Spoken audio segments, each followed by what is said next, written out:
iOS 26 Beta 2 is released. ഈ ഒരു അപ്ഡേഷനിൽ കുറേയധികം മാറ്റങ്ങളും അതേപോലെ ചേഞ്ചസ് ആണ് ആപ്പിൾ വരുത്തിയിരിക്കുന്നത്. ഈ ഒരു അപ്ഡേഷൻ ഏകദേശം വന്നിരിക്കുന്നത് 1.08 GB എൻ്റെ iPhone 11 വന്നിരിക്കുന്നത്. iOS 26 സപ്പോർട്ട് ചെയ്യുന്ന എല്ലാ ഡിവൈസിലും ഈ ഒരു ബേറ്റ ലഭിക്കും. പക്ഷേ ഇത് ബേറ്റ ആയതുകൊണ്ട് തന്നെ കുറേയധികം ബഗുകളും അതോടൊപ്പം ഇഷ്യൂസും നിങ്ങളുടെ പ്രൈമറി ഫോണിൽ വരാനുള്ള അല്ലെങ്കിൽ അപ്ഡേറ്റ് ചെയ്യുന്ന ഫോണിൽ വരാനുള്ള ചാൻസ് ഉണ്ട്. ഈ ഒരു അപ്ഡേഷൻ്റെ കൂടെ തന്നെ ആപ്പിൾ വേറെയും കുറേ അപ്ഡേഷൻസ് റിലീസ് ചെയ്യുന്നുണ്ട്. WatchOS 26, macOS 26, iPadOS 26 എന്നിങ്ങനെ എല്ലാ പുതിയ സോഫ്റ്റ്വെയർസിനും പുതിയ ബേറ്റാസും ആപ്പിൾ റിലീസ് ചെയ്യുന്നുണ്ട്. ഈ ഒരു അപ്ഡേഷൻ്റെ ബിൽ നമ്പർ ഇതിന് നമുക്ക് സ്റ്റാർട്ട് ചെയ്യാം. അതിന് നേരെ നമ്മുടെ സെറ്റിങ്സിലേക്ക് പോകാം. അവിടെ ജനറൽ എബൌട്ട് സെക്ഷനിൽ ഇപ്പോൾ നിങ്ങൾക്ക് കാണാൻ പറ്റും ആ ഒരു ബഗ്, നിങ്ങൾക്ക് ആ ഒരു ലാഗി ആയിട്ടുള്ള ഫീലിംഗ് നിങ്ങൾക്ക് കാണാൻ പറ്റും. നമ്മുടെ എബൌട്ട് സെക്ഷനിൽ പോവാം. സോഫ്റ്റ്വെയർ ഓപ്ഷൻ ടാപ്പ് ചെയ്തതിനാൽ ഇവിടെ നിങ്ങൾക്ക് കാണാൻ പറ്റും iOS 26 23A 5276F എന്ന്. ഈ ഒരു അപ്ഡേഷനിൽ ഹ്യൂജ് ജമ്പാണ് വന്നിരിക്കുന്നത്. ഏകദേശം കഴിഞ്ഞ അപ്ഡേഷനിൽ നമുക്ക് യു എന്ന് പറഞ്ഞ ആൽഫബറ്റാണ് ലാസ്റ്റ് വന്നത്. ഇവിടെ എഫ് ആയതുകൊണ്ട് തന്നെ നമുക്ക് കുറച്ചുകൂടെ പ്രോഗ്രസീവ് ആയിട്ടുള്ള അല്ലെങ്കിൽ കുറച്ചുകൂടെ ഇമ്പ്രൂവ് ആയിട്ടുള്ള സോഫ്റ്റ്വെയർ ആണ് ഇരുവട്ടം ആപ്പിൾ കൊണ്ടുവന്നിരിക്കുന്നത്. ഈ ഒരു അപ്ഡേഷനിൽ പുതിയ മോഡേൺ ഫോമിൻ്റെ അപ്ഡേഷനും ആപ്പിൾ കൊണ്ടുവന്നിട്ടുണ്ട്. അതുകൊണ്ട് തന്നെ ടെക്നിക്കലായ എന്തെങ്കിലും ഇഷ്യൂസ് ഉണ്ടെങ്കിൽ അത് കുറയാനുള്ള ചാൻസും ഈ ഒരു അപ്ഡേഷൻ നല്ല കൂടുതലാണ്. അടുത്ത വന്നിരിക്കുന്ന മാറ്റം iOS 26 ഏറ്റവും കൂടുതൽ കംപ്ലൈൻറ്റ് കേട്ട ഒരു കാര്യമായിരുന്നു ഭയങ്കര രീതിക്കുള്ള കോൺട്രാസ്റ്റ് കുറവ്, അതോടൊപ്പം ട്രാൻസ്പെറൻസി എന്ന് പറയുന്നത്. നോട്ടിഫിക്കേഷൻ സെൻറ്ററിലായിരുന്നു ആ ഒരു പ്രശ്നം ഏറ്റവും കൂടുതൽ ആൾക്കാർ ഫേസ് ചെയ്ത്, ഇൻക്ലൂഡിങ് ഞാൻ ഉൾപ്പെടെ എൻ്റെ ബേറ്റ 1ൻ്റെ വീഡിയോയിൽ പറഞ്ഞായിരുന്നു ബാക്ക്ഗ്രൗണ്ടിൽ ഭയങ്കരമായിട്ടുള്ള ട്രാൻസ്ലൂസൻസി നമുക്ക് ഫീൽ ചെയ്യുന്നുണ്ടായിരുന്നു. പക്ഷേ ബേറ്റ 2ലേക്ക് വരുമ്പോൾ കുറച്ചും കൂടെ ബാക്ക്ഗ്രൗണ്ടിലെ കോൺട്രാസ്റ്റ് കൂട്ടുകയും നമുക്ക് ഈ ഒരു വട്ടം വന്നിരിക്കുന്ന അപ്ഡേഷനിൽ കുറച്ചും കൂടെ ഒരു ഫ്രോസി ഗ്ലാസ് ആയിട്ടാണ് എഫക്റ്റ് ആപ്പിൾ കൊണ്ടുവന്നിരിക്കുന്നത്. ഓരോ ഐക്കണിലും ആ ഒരു എഡ്ജും ഭയങ്കര ഷാർപ്പായിട്ടും ക്രിസ്പായിട്ടും ആപ്പിൾ ഈ ഒരു വട്ടം കൊണ്ടുവന്നിട്ടുണ്ട്. സോ ബാക്ക്ഗ്രൗണ്ടിൽ കോൺട്രാസ്റ്റ് കൂട്ടിയിരിക്കുന്നതുകൊണ്ട് തന്നെ നമുക്ക് ഐക്കൺസും അതോടൊപ്പം കൺട്രോൾസും കുറച്ചും ഷാർപ്പായിട്ട് ഫീൽ ചെയ്യുന്നുണ്ട്. ഈ സെയിം കോൺട്രാസ്റ്റ് എഫക്റ്റ് നമുക്ക് നോട്ടിഫിക്കേഷനിലും കൊണ്ടുവന്നിട്ടുണ്ട്. ആപ്പിൾ iOS 26 റിലീസ് ചെയ്തപ്പോൾ ഈ പറയുന്ന കോൺട്രാസ്റ്റ് കുറവ് കാരണം നോട്ടിഫിക്കേഷൻസ് കുറേ പേർക്ക് വായിക്കാൻ പറ്റുന്നുണ്ടായിരുന്നില്ല. ആ ഒരു സെയിം ഇഷ്യൂ ഇവിടെ ആപ്പിൾ റിസോൾവ് ചെയ്തിട്ടുണ്ട്. ഈ ഒരു വട്ടം നോട്ടിഫിക്കേഷൻ സെൻറ്ററിലും ആ ഒരു ട്രാൻസ്ലൂസൻസി അഡ്ജസ്റ്റ് ചെയ്ത് നോട്ടിഫിക്കേഷൻസ് കുറച്ചുകൂടെ വായിക്കാനുള്ള ഓപ്ഷൻ ആപ്പിൾ ഇവിടെ കൊണ്ടുവന്നിട്ടുണ്ട്. ഈ ഒരു സെയിം ഓപ്ഷൻ തന്നെയാണ് നമ്മുടെ കൺട്രോൾ സെൻറ്ററിലും ബാക്കിയുള്ള ട്രാൻസ്ലൂസൻസി ഓവറായിട്ടുള്ള സ്ഥലത്തും ആപ്പിൾ ഈ ഒരു അഡ്ജസ്റ്റ്മെൻറ്റ് കൊണ്ടുവന്നിരിക്കുന്നത്. അടുത്ത വന്നിരുന്ന ചേഞ്ച് iOS 26 നമുക്കൊരു പുതിയ റിംഗ് ടോൺ ആപ്പിൾ കൊണ്ടുവന്നിട്ടുണ്ട്. ഞാൻ ലാസ്റ്റ് വീക്കിൽ വന്ന ആപ്പിൾ ന്യൂസിലും ഈ ഒരു സെയിം റിംഗ് ടോണിൻ്റെ കാര്യം പറഞ്ഞായിരുന്നു. സോ റെഗുലറായിട്ട് നിങ്ങൾക്ക് ആപ്പിൾ അപ്ഡേറ്റ്സും ബാക്കി കാര്യങ്ങളും ലഭിക്കണമെങ്കിൽ നമ്മുടെ ചാനൽ ജസ്റ്റ് ഒന്ന് സബ്സ്ക്രൈബ് ചെയ്യുക. ഉറപ്പായിട്ടും പുതിയ പുതിയ കാര്യങ്ങൾ നിങ്ങൾക്ക് അറിയാൻ പറ്റും. അതിന് സെറ്റിങ്സിലേക്ക് പോവാം. ഇവിടെ താഴത്തേക്ക് സ്ക്രോൾ ഡൗൺ ചെയ്തിട്ട് സൗണ്ട് ആൻഡ് ഹാപ്റ്റിക്സ് എന്ന ഓപ്ഷൻ സെലക്ട് ചെയ്യാം. റിംഗ് ടൂൺ നമ്മൾ സെലക്ട് ചെയ്യുമ്പോൾ ഡിഫോൾട്ടായിട്ട് നമുക്ക് ഈ പറഞ്ഞ റിഫ്ലക്ഷൻ എന്ന് പറഞ്ഞ ട്യൂണാണ് ലഭിക്കാറ്. ആ ട്യൂണിൻ്റെ റൈറ്റ് സൈഡിലായിട്ട് ചെറിയൊരു ഐക്കൺ കാണാം. അവിടെ ക്ലിക്ക് ചെയ്യുമ്പോൾ പുതിയ Alt 1 എന്ന് പറഞ്ഞ ഒരു പേര് കാണാം. ഇത് പുതുതായിട്ട് വരുന്ന ആപ്പിളിൻ്റെ റിംഗ് ടൂണാണ്. ഇത് ഡെവലപ്പർ ബേറ്റ ആയതുകൊണ്ടാണ് ഈ പറഞ്ഞ ഓൾട്ടർനേറ്റീവ് 1 എന്ന് പറഞ്ഞ പേരിൽ ആപ്പിൾ കൊടുത്തിരിക്കുന്നത്. iPhone 17 റിലീസ് ചെയ്യുമ്പോൾ ഈ ഒരു റിഫ്ലക്ഷൻ്റെ അടുത്ത അല്ലെങ്കിൽ ഓൾട്ടർനേറ്റീവ് 1 ആയിരിക്കും ഡിഫോൾട്ട് റിംഗ് ടൂൺ ആവാനുള്ള ചാൻസ്. ആ ഒരു സമയത്ത് ഈ ഒരു പേര് മാറ്റി പുതിയ എന്തെങ്കിലും പേര് ആപ്പിളിലാണുള്ള ചാൻസ് ഉണ്ട്. നമുക്ക് ഡിഫോൾട്ട് റിംഗ് ടൂൺ ഒന്ന് കേട്ട് നോക്കാം. ഇനി ഓൾട്ടർനേറ്റീവ് 1 ഒന്ന് കേട്ട് നോക്കാം.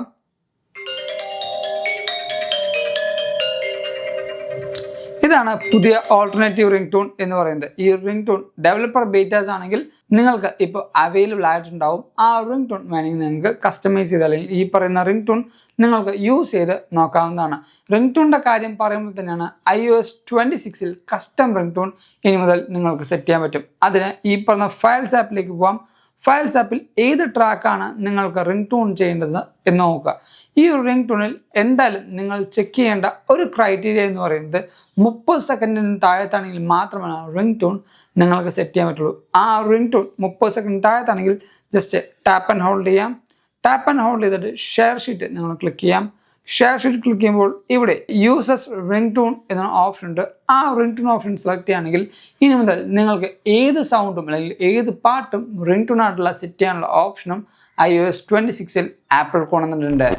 അടുത്തതായിട്ട് വന്നിരുന്ന ചേഞ്ച് നമുക്ക് പുതിയ ഒരു ആപ്പിൾ മ്യൂസിക്കിൻ്റെ വിജിറ്റ് വന്നിട്ടുണ്ട്. ജസ്റ്റ് ടാപ്പ് ആൻഡ് ഹോൾഡ് ചെയ്യാം. ക്ലിക്ക് ചെയ്യുമ്പോൾ ഒരു പുതിയ ആനിമേഷൻ നിങ്ങൾക്കിവിടെ കാണാൻ പറ്റും. ആ ഒരു ആനിമേഷനും ഇവിടെ ചേഞ്ച് ചെയ്തിട്ടുണ്ട്. ജസ്റ്റ് ആഡ് വിജിറ്റ് കൊടുക്കാം. ഈ ആഡ് വിജിറ്റിൽ നമുക്ക് മ്യൂസിക് എന്ന് സെർച്ച് ചെയ്ത് മ്യൂസിക് സെലക്ട് ചെയ്യുമ്പോൾ കുറച്ച് ബാക്കിലേക്ക് പോകുമ്പോൾ ഇവിടെ ലൈവ് റേഡിയോയുടെ വിജിറ്റാണ് ആപ്പിൾ കൊണ്ടുവന്നിരിക്കുന്നത്. ഈ ലൈവ് റേഡിയോ ഏറ്റവും കൂടുതൽ യൂസ്ഫുൾ ആവുന്നത് നമുക്ക് ട്രാവലിങ്ങിലാണ്. കാറിലോ അല്ലെങ്കിൽ ഈ പറഞ്ഞ എന്തെങ്കിലും എൻ്റർടൈൻമെൻറ്റ് സിസ്റ്റം യൂസ് ചെയ്യുന്ന സമയത്ത് ഈ പറഞ്ഞ ലൈവ് റേഡിയോ യൂസ് ചെയ്തുകൊണ്ട് പുതിയ പുതിയ ട്രാക്കുകളും അതോടൊപ്പം പുതിയ പുതിയ ആൽബംസും നിങ്ങൾക്കറിയാൻ പറ്റും. സോ ലൈവ് റേഡിയോയുടെ ഒരു പുതിയ വിജിറ്റും ആപ്പിൾ മ്യൂസിക്കിൽ iOS 26 ആപ്പിൾ റിലീസ് ചെയ്തിട്ടുണ്ട്. അടുത്തൊരു ചേഞ്ച് വന്നിരിക്കുന്നത് നമ്മുടെ വാൾപേപ്പർ സെക്ഷനിലാണ്. വാൾപേപ്പർ സെക്ഷൻ നിങ്ങൾ നോക്കുമ്പോൾ ഇപ്പോൾ യാതൊരു മാറ്റവും ഇവിടെ നിങ്ങൾക്ക് കാണാൻ പറ്റില്ല. പക്ഷേ നോട്ടിഫിക്കേഷൻസ് നിങ്ങൾ ബാക്കൗട്ട് ചെയ്ത് കഴിഞ്ഞാൽ ഇനി നിങ്ങളുടെ ലോക്ക് സ്ക്രീനിൽ ഈ ഒരു പാരലൽ എഫക്റ്റ്, ആ ഒരു മൂവിങ് എഫക്റ്റ് നിങ്ങൾക്ക് കൊണ്ടുവരാൻ പറ്റും. ഇപ്പോൾ എൻ്റെ ആ ഒരു ഫോണിൻ്റെ ലോക്ക് സ്ക്രീൻ നോക്കുമ്പോൾ മനസ്സിലാവും. എൻ്റെ ലോക്ക് സ്ക്രീൻ ആ ഒരു മൊമെൻറ്റം അനുസരിച്ച് അങ്ങോട്ടും ഇങ്ങോട്ടും ചേഞ്ച് ആവുന്നത് മനസ്സിലാവും. ഈ ഒരു ചേഞ്ച് ഇപ്പോൾ ആസ് ഓഫ് നൗ iOSൻ്റെ ഈ ഒരു ഒഫീഷ്യൽ വാൾപേപ്പറിൽ മാത്രമാണ്, അല്ലെങ്കിൽ ഒഫീഷ്യൽ കളക്ഷനിൽ മാത്രമാണ് വന്നിരിക്കുന്നത്. സ്പെഷ്യൽ വാൾപേപ്പറിൻ്റെ കാര്യമല്ല ഞാൻ പറയുന്നത്, ഈ ഒരു വാൾപേപ്പറിൽ വന്നിരുന്ന മാറ്റമാണ് ഞാൻ പറഞ്ഞിരിക്കുന്നത്. സോ ഈ ഒരു വാൾപേപ്പറിൽ നമുക്ക് പാരലൽ എഫക്റ്റ് ആപ്പിൾ കൊണ്ടുവന്നിട്ടുണ്ട്. അടുത്ത വന്നിരിക്കുന്ന ചേഞ്ച് സഫാരിയിലാണ്. ബീറ്റ 1 യൂസ് ചെയ്യുന്ന കൂട്ടുകാർക്ക് അറിയാമായിരുന്നു, സഫാരിയിൽ ഒരു പുതിയ ടാബ് ഓപ്പൺ ചെയ്യണമെങ്കിൽ പൊക്കത്തായിരുന്നു ആ ഒരു പ്ലസ് ബട്ടൺ ഉണ്ടായിരുന്നത്. അത് ബീറ്റ 2ലേക്ക് വന്നപ്പോൾ നേരെ താഴത്തേക്ക് വന്നിട്ടുണ്ട്. അതുകൊണ്ട് തന്നെ ഒരു പുതിയ ടാബ് ഓപ്പൺ ചെയ്യണമെങ്കിൽ ഈസി ആയിട്ട് നിങ്ങൾക്ക് താഴത്ത് ക്ലിക്ക് ചെയ്തുകൊണ്ട് അത് ആഡ് ചെയ്യാൻ പറ്റും. അതോടൊപ്പം ബുക്ക് മാർക്കും ബാക്കി പുതിയൊരു ടാബ്സിൻ്റെ ഓപ്ഷനും ഈ പറഞ്ഞ താഴത്തേക്ക് തന്നെയാണ് ആപ്പിൾ കൊണ്ടുവന്നിരിക്കുന്നത്. ഇവിടെ ഈ 3 ഡോട്ടിൽ ടാപ്പ് ചെയ്താൽ താഴെ തന്നെ നിങ്ങൾക്ക് ഓൾ ടാബ്സും ആൻഡ് ബുക്ക് മാർക്കും നിങ്ങൾക്ക് ആക്സസ് ചെയ്യാം. ഇത് ബീറ്റ 1ൽ പൊക്കത്തായിരുന്നു. ആ ഒരു ഓപ്ഷൻ നിങ്ങൾക്ക് റീച്ച് ചെയ്യണമെങ്കിൽ കൈ എത്തിച്ച് അല്ലെങ്കിൽ കുറച്ചധികം കഷ്ടപ്പെട്ടാൽ മാത്രമാണ് ഈ പറഞ്ഞ ഓൾ ടാബും ബുക്ക് മാർക്കും എല്ലാം ആക്സസ് ചെയ്യാൻ പറ്റുള്ളൂ. പക്ഷേ ഇനി മുതൽ നിങ്ങൾക്ക് ഈസി ആയിട്ട് ഇതേപോലെ പുതിയ പുതിയ ടാബുകൾ ആഡ് ചെയ്യാനും അതോടൊപ്പം ടാബ്സ് നിങ്ങൾക്ക് കൺട്രോൾ ചെയ്യാനും എളുപ്പമായിട്ട് പറ്റുന്നുണ്ട്. ഇനി ഈ അപ്ഡേഷനിൽ വന്ന ബഗ് ഫിക്സസ് ഏതൊക്കെയാണെന്ന് വെച്ചാൽ എനിക്ക് ഏറ്റവും കൂടുതൽ ഫീൽ ചെയ്ത ഒരു ബഗ് എന്ന് പറയുന്നത് ഈ പറഞ്ഞ ഫോക്കസ് മോഡ് ഓൺ ചെയ്യുമ്പോൾ ഈ ഒരു ടെക്സ്റ്റ് കുറച്ചുകൂടെ ഓവർലാപ്പ് ചെയ്തിരിക്കുന്ന ഒരു ഇഷ്യൂ എൻ്റെ iOS 26ൻ്റെ ബീറ്റ 1ൽ എനിക്കുണ്ടായിരുന്നു. ആ ഒരു പ്രോബ്ലം ഇപ്പോൾ ആപ്പിൾ റിസോൾവ് ചെയ്തിട്ടുണ്ട്. കറക്റ്റ് ഇൻ ബിറ്റ്വീൻ ആ 2 കൺട്രോളിൻ്റെ നടുക്കാണ് ആ ഒരു ഫോക്കസ് മോഡിൻ്റെ പേര് ഇപ്പോൾ വരുന്നത്. ആ ഒരു ഓവർലാപ്പിങ്ങോ അല്ലെങ്കിൽ ആ പറഞ്ഞ ലേ ഔട്ടിൻ്റെ ചേഞ്ചോ ഇവിടെ കാണിക്കുന്നില്ല. അതോടൊപ്പം ഏതെങ്കിലും ഒരു പുതിയ ആൽബമോ അല്ലെങ്കിൽ പാട്ടോ പ്ലേ ചെയ്യുമ്പോഴും ആ ഒരു ഇഷ്യൂ എനിക്ക് ഫീൽ ചെയ്യുന്നുണ്ടായിരുന്നു. നേരെ നമ്മുടെ കൺട്രോൾ സെൻറ്റർ അല്ലെങ്കിൽ നോട്ടിഫിക്കേഷൻ സെൻറ്ററിൽ പോകാം.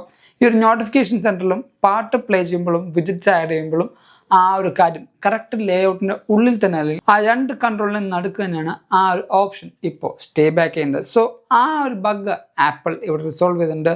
അതോടൊപ്പം അടുത്ത വന്ന ഒരു ബഗ്ഗായിരുന്നു ആനിമേഷന് കുറേയധികം ബഗ്ഗുകൾ എനിക്കുണ്ടായിരുന്നു. എസ്പെഷ്യലി നിങ്ങൾ ഈ പറഞ്ഞ വീഡിയോ സ്റ്റാർട്ട് ചെയ്യുമ്പോൾ തന്നെ മനസ്സിലാവും ആ ഒരു ബഗ് നേരത്തെ iOS 26ൻ്റെ ബീറ്റ 1ൽ ഭയങ്കര കൂടുതലായിരുന്നു. ഇപ്പോൾ അത് നന്നായിട്ട് കുറഞ്ഞിട്ടുണ്ട്.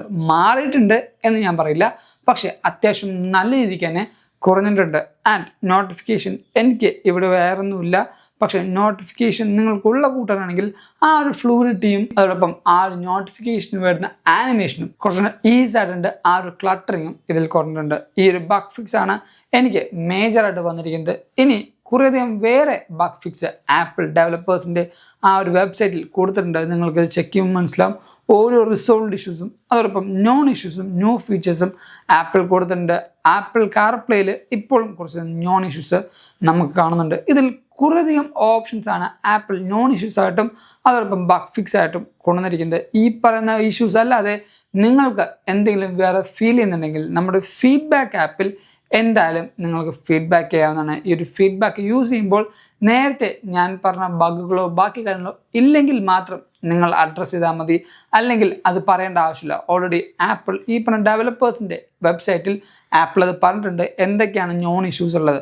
ഈ പറഞ്ഞ നോൺ ഇഷ്യൂസ് അല്ലാതെ നിങ്ങൾക്ക് സെപ്പറേറ്റ് ഇഷ്യൂസ് ഉണ്ടെങ്കിൽ എന്തായാലും ആപ്പിളിനെ അറിയിക്കണം. എന്നാൽ മാത്രമാണ് അടുത്ത വരുന്ന അപ്ഡേഷനിൽ മാക്സിമം ആപ്പിളിന് ഈ പറഞ്ഞ അപ്ഡേഷനിൽ ബഗ് ഫിക്സും അതോടൊപ്പം റിസോൾവ് ആക്കാനും സാധിക്കുകയുള്ളൂ. സോ ഈ ഒരു അപ്ഡേറ്റിന് ശേഷം ഉണ്ടായ പെർഫോമൻസ് എനിക്ക് കുറച്ചുകൂടെ സ്മൂത്തറായിട്ടാണ് ഫീൽ ചെയ്യുന്നത്. വലിയ ബഗ് iOS 26 ബീറ്റ 1 സംബന്ധിച്ച് കുറച്ചുകൂടെ ബഗ് ഫ്രീ ആയിട്ടും അതോടൊപ്പം സ്മൂത്തായിട്ട് തന്നെയാണ് എനിക്ക് ഈ ഒരു അപ്ഡേഷൻ ഫീൽ ചെയ്യുന്നത്.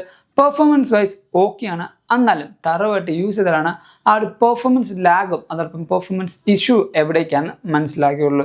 ബാറ്ററിയുടെ കാര്യം പറയുകയാണെങ്കിൽ ഓൾറെഡി എൻ്റെ ഡിവൈസിൻ്റെ ബാറ്ററി ഹെൽത്ത് അത്യാവശ്യം കുറവാണ്. നിങ്ങൾക്കിവിടെ നോക്കുമ്പോൾ മനസ്സിലാവും.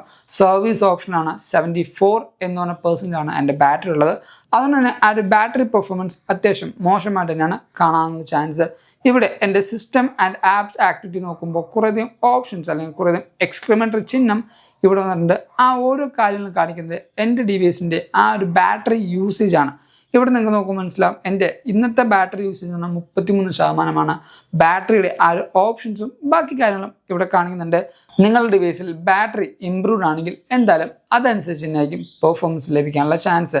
തേർമൽ ഇഷ്യൂ എനിക്ക് ആസസ് ഇത്ര നേരം ഫീൽ ചെയ്യുന്നുണ്ടായിരുന്നില്ല. പക്ഷേ ബീറ്റ 1 എനിക്ക് നല്ല രീതിക്ക് ഡിവൈസ് ചൂടാവുമായിരുന്നു. ബീറ്റ 2 വന്നപ്പോൾ ഈ ഒരു ബാറ്ററി മോജുള്ള ഭാഗത്ത് മാത്രമാണ് ചൂട് ഫീൽ ചെയ്യുന്നത്. അല്ലാത്ത പക്ഷം സൈഡ് ഗ്രില്ലോ ബാക്കി ഒരു സ്ഥലത്തോ ചൂടോ അല്ലെങ്കിൽ എക്സ്ട്രീം തേർമൽ ഇഷ്യൂസോ ഫീൽ ചെയ്യുന്നില്ല. സോ ഈ പറഞ്ഞ തേർമൽ ഇഷ്യൂസും അത്യാവശ്യം അണ്ടർ കൺട്രോൾ ആയിട്ടാണ് ഈ ഒരു അപ്ഡേഷൻ ആപ്പിൾ കൊണ്ടുവന്നിരിക്കുന്നത്.